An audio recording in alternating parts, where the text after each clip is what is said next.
168 milions de nens i nenes es veuen obligats a treballar. 24,9 milions de persones són víctimes del treball forçós. 2.000 milions de treballadors i treballadores tenen feina en el sector informal. 6.400 persones moren diàriament a causa d'accidents laborals.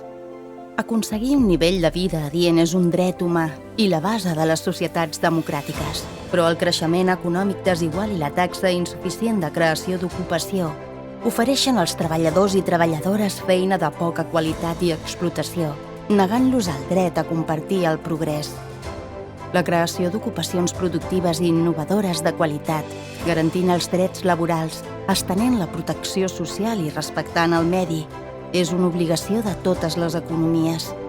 El treball és un dret i no pot ser un privilegi. El creixement econòmic sostenible, sòlid i inclusiu genera més recursos per crear més llocs de treball digne i enforteix el futur de la humanitat.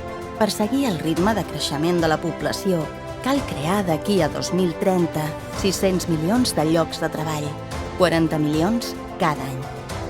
Què puc fer? Revisar els hàbits de consum, uneix-te a un sindicat, practica un turisme responsable, lluita contra la bretxa salarial.